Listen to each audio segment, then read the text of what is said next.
शुरू करने से पहले आपसे एक सवाल है। क्या आपको पता है कि इतिहास में सबसे ज्यादा सिगरेट किसने पी थी?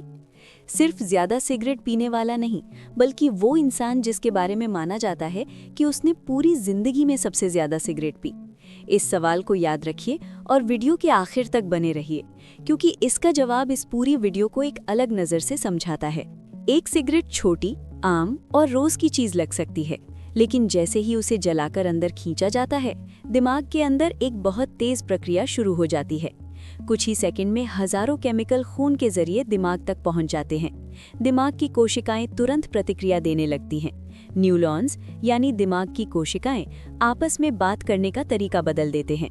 केमिकल सिग्नल बदल जाते हैं और दिमाग धीरे धीरे खुद को इसके अनुसार ढालने लगता है। ये बदलाव तब भी होते हैं जब कोई दिन में सिर्फ एक सिगरेट पीता है, और तब भी जब कोई दिन में 2 पैकेट पीता है। फर्क सिर्फ इतना होता है कि ये बदलाव कितने गहरे और कितने स्थायी हो जाते हैं। एक स्वस्थ और बिना धूम्रपान वाले दिमाग में न्यूरॉन्स संतुलित केमिकल सिग्नल के साथ काम करते हैं। डोपामिन नाम का केमिकल खुशी, उपलब्धि या किसी अच्छे अनुभव के समय स्वाभाविक रूप से निकलता है।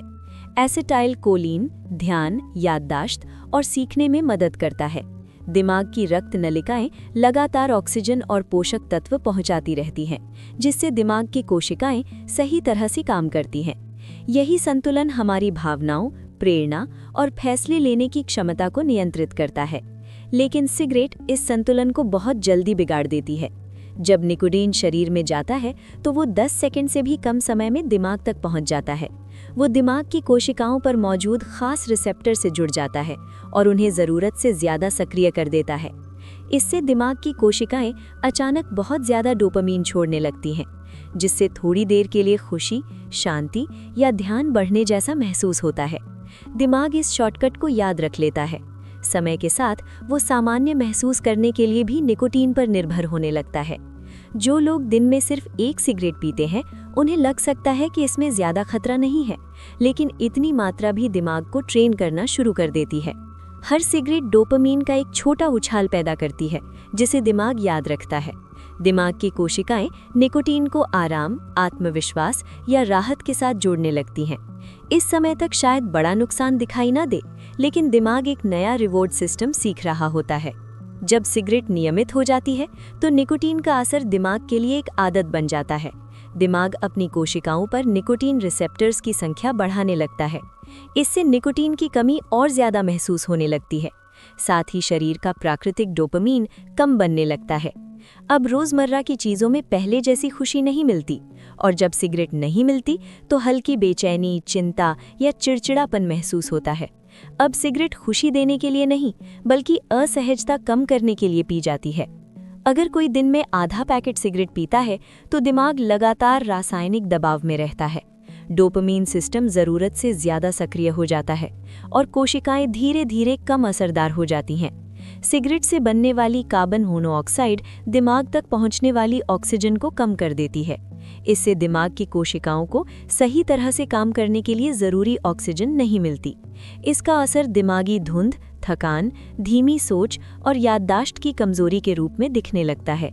अगर कोई दिन में एक पूरा पैकेट पीता है तो पूरे दिन दिमाग में निकोटीन का स्तर ऊंचा रहता है। डोपामीन सिस्टम का संतुलन काफी बिगड़ जाता है और दिमाग में निकोटीन रिसेप्टर्स बहुत बढ़ जाते हैं। दिमाग में रक्त प्रवाह कम हो जाता है और सूजन बढ़ने लगती है, जो दिमागी ऊतकों को और नुकसान पहुंचाती है। इस समय तक दिमाग मूड, ध्यान और भावनाओं को संभालने के लिए निकोटीन पर निर्भर हो जाता है, और जब सिगरेट नहीं मिलती तो वापसी के लक्षण बहुत तेज होते हैं। अगर कोई दिन में 2 पैकेट तक पीता है तो दिमाग लगातार तनाव में रहता है।